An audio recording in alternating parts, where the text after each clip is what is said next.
susah karena ya latar belakangnya komedi jadi ketawa terus gitu kan, tiba-tiba horor. Oke, tapi itu sangat menantang sekali, jadi aku bilang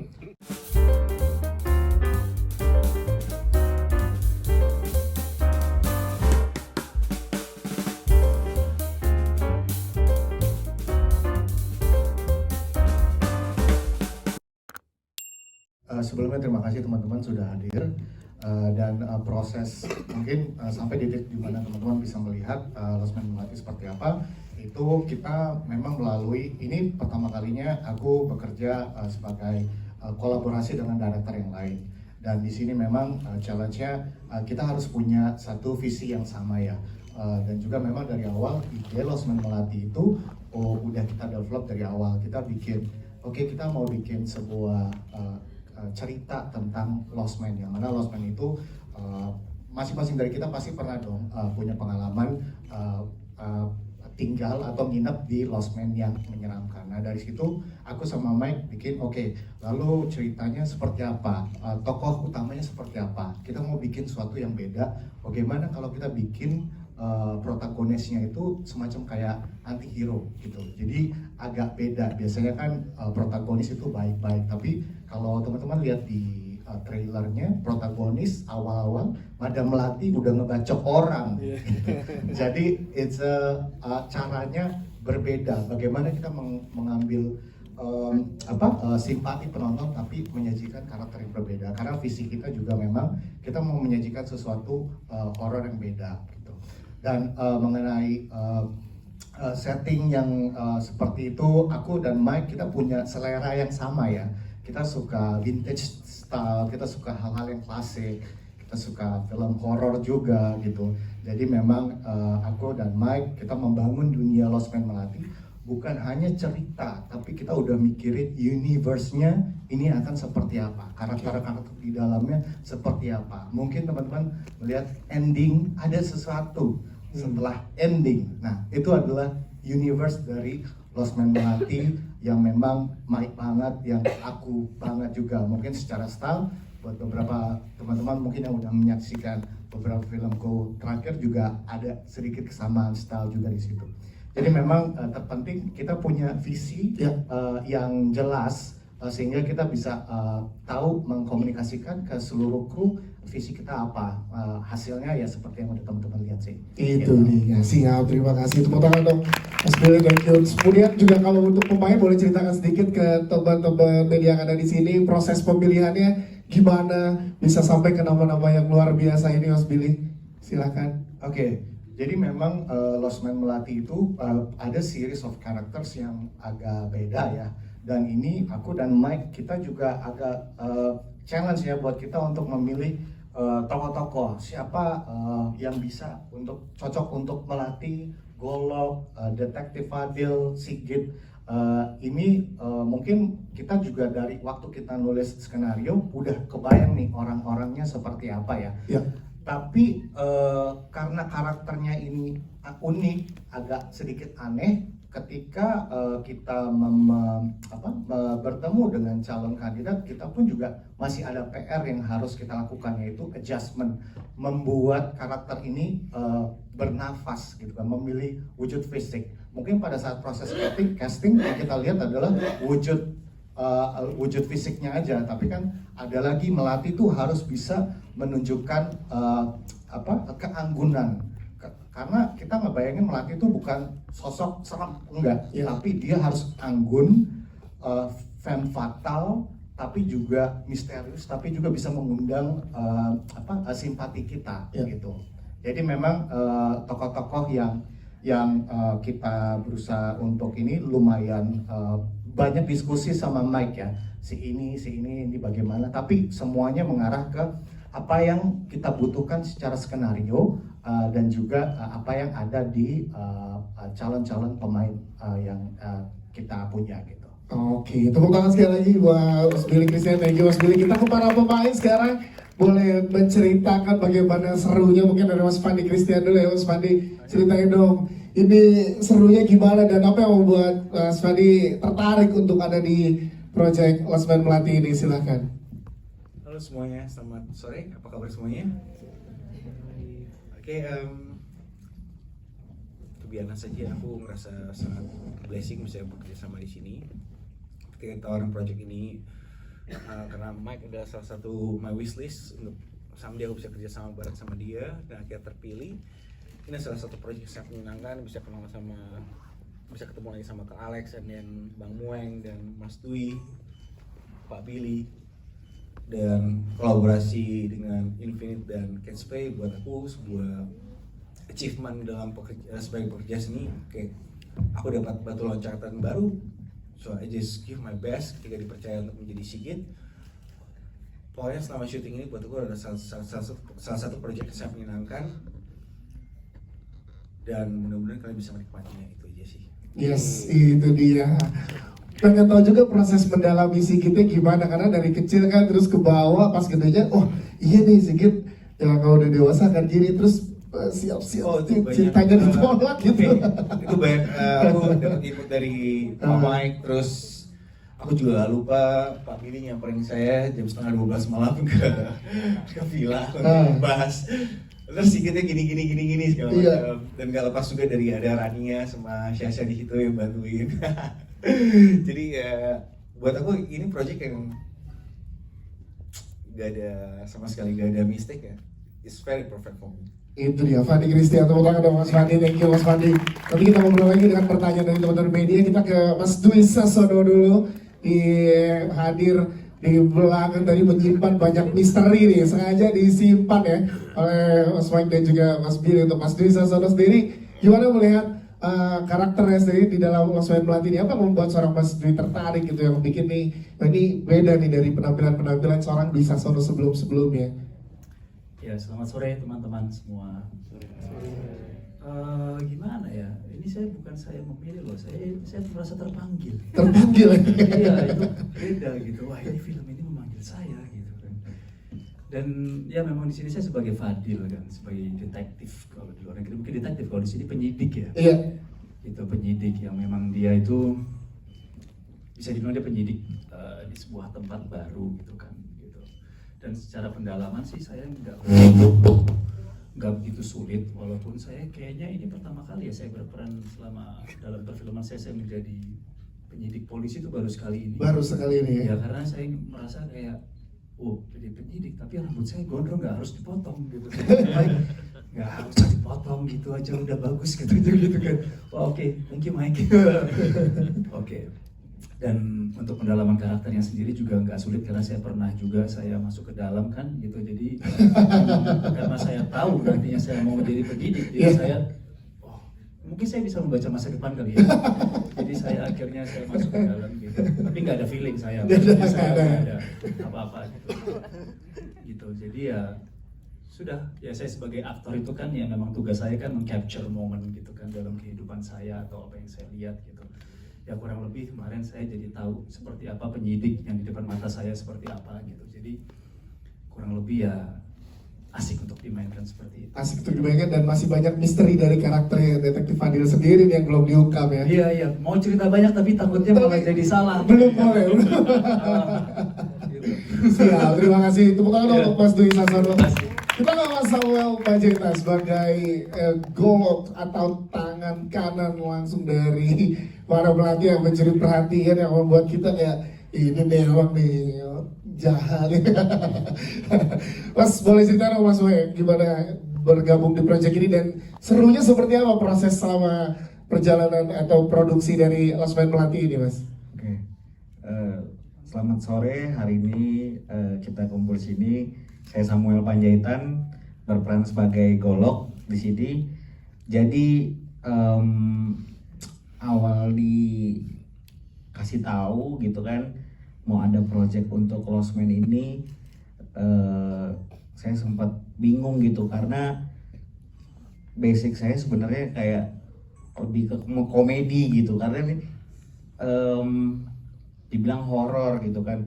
Itu salah satu jadinya tantangan juga gitu bagi saya sendiri gitu, karena ditahu horor jadi tertantang gitu. Jadi akhirnya habis itu kita ada proses casting, habis itu juga di direct langsung sama Mas Billy sama Pak Mike juga di guiding. Golok ini seperti apa, untuk karakternya seperti apa, jadi pendalamannya juga seperti apa, sangat dibilang susah karena ya latar belakangnya komedi, jadi ketawa terus gitu kan, tiba-tiba horor.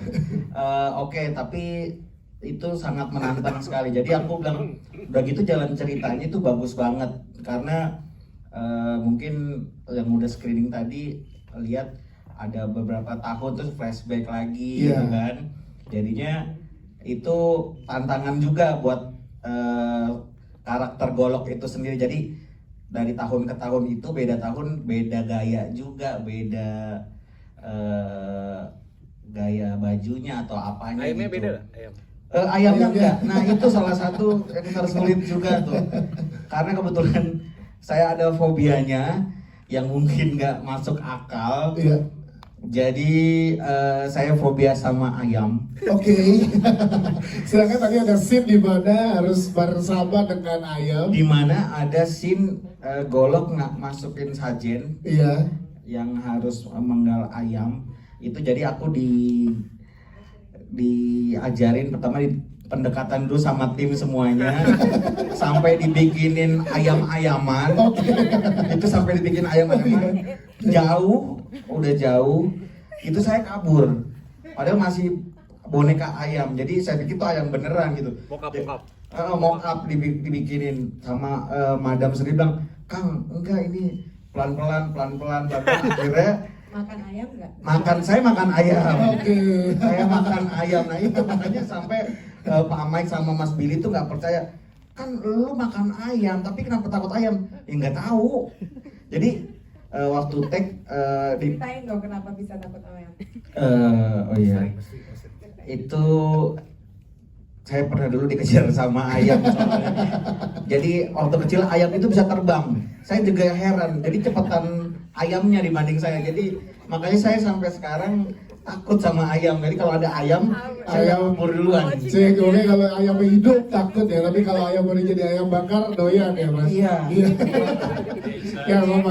Saya ceritain. Iya. Saya mau datang ke set.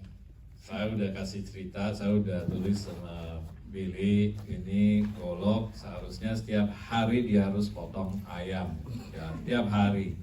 Oke. Golok si Samuel datang ke set, saya kasih ceritanya, dia langsung pucat. Kenapa Samuel? Pak, saya takut sama ayam. Are you joking? Gitu. Soalnya setiap hari kamu harus potong ayam, gimana nih kalau kamu takut sama ayam? Gak tahu, tapi saya takut sama ayam. It's like saya pikir prank. Prank. Soalnya next week ada Kiki Narendra juga. Dengan dia harus banyak sama tikus. Betul. Ya. Dia bilang juga, Pak, saya takut sama tikus. Aduh, ini pemain-pemain berdua, ini setiap senario ada tikus, ada ayam. Oh, tapi paling takut. Dan Donald paling takut itu. Aduh, ya, kalau mau ngomong apa yang paling berat, ya ini yang paling berat. Ada satu di setiap senario ada tikus, ada ayam.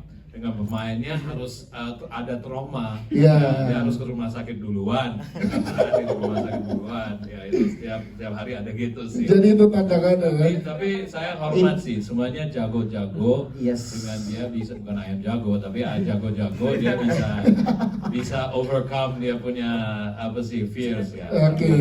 Jadi itu emang bener tantangan paling terberat saya di Ayam. Ini adalah Ayam. acting dengan ayam. Yes. Tapi harusnya gue juga nyamperin Pak Mike juga sama harusnya. Pak Mike, saya takut sama polisi.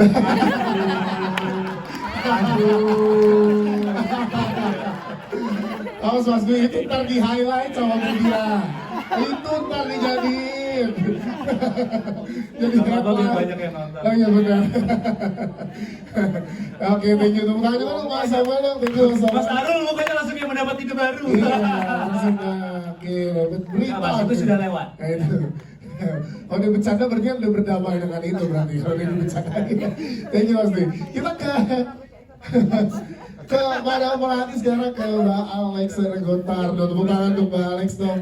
Ini juga teman-teman media pasti pengen tahu dulu apa alasan yang membuat seorang Alex Renggotardo ini mau akhirnya bergabung. Bali setelah terakhir 2019 di masa pandemi sempat taruh dulu ya masih pandemi, terus kembali dengan Osman Melati ini. Apa yang membuat seorang Alex mau lagi? Sebenarnya mau connectingin mereka semua ya. Oke, Tapi lagi boleh. Mikir gitu. Kamu harus mikir juga sih. Oke, Kiki Narendra takut sama tikus. Iya. Kamu yang takut sama ayam, polisi. Aku lagi mikir apa gitu. Aku tahu jawabannya. Apa? Takut sama Pak Mike. Soalnya bisa berlanjutnya bukan di set aja. Oh iya benar. Sorry loh. Oke. Kembali ke pertanyaan tadi, apa yang membuat seorang Alex akhirnya membentuk ikut dalam proyek ini? Oke, jadi halo semua. Itu jadi awalnya sebenarnya ini sudah Melati ya. Iya. Gitu. Saya tahunya Melati belum Lost Man waktu itu. Jadi Billy dan Mike itu datang ke saya dengan berbagai macam reference, berbagai macam karakter. Jadi aku harus absorb dari mereka berdua punya keinginan. Yes. Itu lumayan cukup agak frustrasi ya gitu. Tanya ke Bika buat si Melati ini, terus Billy juga bilang anti hero segala macam ya kan. Terus Billy mau menciptakan sosok baru gitu. Waktu itu setelah Susana mungkin Billy bilang kayak aku pengen ada menciptakan tokoh atau karakter baru setelah Susana gitu. Tetapi dengan semua referensi dari beliau-beliau ini dan Susana yang seperti kita tahu sudah melegenda, itu hanya sebagai background. Yep. Mau nggak mau mesti cari sendiri kan, sesuai dengan si dua dalang ini yang mereka bercerita pada saya. Jadi untuk aku sendiri cukup agak lama ya mencoba pasnya di mana sih gitu. Berlebih kurang juga kurang. Jadi pasnya menurut mereka berdua bagaimana. Jadi mencari tokoh si Madam Melati, apalagi ada, kalau aku mengalami 3 era ya. Yang era pertama kan diperankan oleh Adinda Breton, Yes. ya kan. Dan itu juga uniknya adalah dengan Adinda aku harus berkolaborasi. Iya. Karena bagaimanapun dia kan Melati kecil ya. Iya. Jadi waktu itu kita workshop ya Bill. Ayo coba sekarang Adinda dan Alexandra. Raut mukanya, ada karakter yang kita harus sama karena itu kan basic satu orang, ya kan. Itu menjadi tantangan juga buat aku dan Adinda, which is she's so great and she's so lovely gitu. Mungkin bedanya hanya di cadelnya aja. Nah, setelah setahun mencoba dengan berbagai macam karakter dari si Madam Melati ini, ya semoga selain Mike dan Billy, mungkin kalian semua cukup puas. Kalau dibilang puas banget, terima kasih. Kalau cukup puas, terima kasih juga. Gitu sih. Tepuk tangan dong untuk Alex. Kalau mulai cerita ke teman-teman media tadi kan Mas Billy juga bilang, Madam Melati ini memberikan kita banyak. Susah, pasti ada susahnya karena ini bertolak belakang dengan Alexandra Gotardo gitu. Karena aku doyan ketawa, doyan ngobrol ya kan. Kalau harus nyerengit atau defense atau gini capek juga ya gitu. Kesusahan pada saat syuting itu tidak terlalu. Mungkin ada adjustment kecil-kecil yang mereka para sutradara ini disetel ya. Kata-kata setel ya. Disetel ya kan. Kecil-kecil iya gitu. Kesusahannya adalah sebenarnya pada saat syuting itu bersama para pemain yang lain, apalagi dengan Kiki Narendra dan beliau ini gitu. Boleh loh filmnya tegang, tapi akhirnya juga setelah cut ini bercanda, ini komedinya ada terjadi di lokasi gitu. Nah dari yang kita ketawa terus tiba-tiba oke, time let's go gitu kan, udah mesti masuk ke diri sendiri lagi kan, maksudnya masuk ke karakter gitu. Itu palingnya. Kok aku nambahin? Iya saya. Oke. Tepuk tangan dong untuk. Melalui proses yang sudah terjadi, kalau di aku udah terjadi sebelum syuting setahun gitu. Karena proses itu proses sudah terjadi oleh dua director itu, dan dengan referensi observasi yang ada dan ditampilkan latihan fisik ke mereka, akhirnya mereka mengadjust bagaimana si Madam Melati ini lebih baik gitu, dengan referensi yang sudah dikasih sebagai background ya kan, tetapi tetap harus ada karakter tersendiri yang diciptakan real original si Madam Melati itu. Prosesnya banyak sih, prosesnya dari lihat film seperti biasa, lihat film referensi dari mereka, karakter yang mereka sebutkan seperti tadi saya sebutkan kan, ada Vampira, Elvira, Morticia, Adam. Kalau yang sekarang ini mungkin kalau Vampira sama Elvira kalian mungkin bingung itu siapa, itu ada di tahun anti-hero yang ada di tahun 40-50an gitu. Terus yang terkenal di Indonesia adalah si Madam Susana gitu. Jadi dari itu berproses dan karakter yang diciptakan oleh Billy dan si Mike Willowan, sehingga proses pembelajaran sampai di terakhirnya itu syuting menjadikan Madam Melati itu tercipta gitu, seperti itu. Nah, Alex, kalau saya tidak salah, akhir 2020 Mangga Muda, apakah ini bisa disebut comebacknya seorang Alexandra Gothamdo ke dunia perfilman lagi? Kayaknya enggak deh. Setelah itu ada, cuman mungkin aku ada di OTT ya, bukan di bioskop gitu. Nggak comeback. Kalau untuk kalian sendiri, horor tuh gimana sih? Maksudnya kalian tuh horor tuh gimana? Terus adakah pengalaman kayak misalkan nginep pernah staycation terus di kamar yang horor juga atau? Dan di sini mungkin Bang Moe nggak bisa cerita karena saya satu sama dia.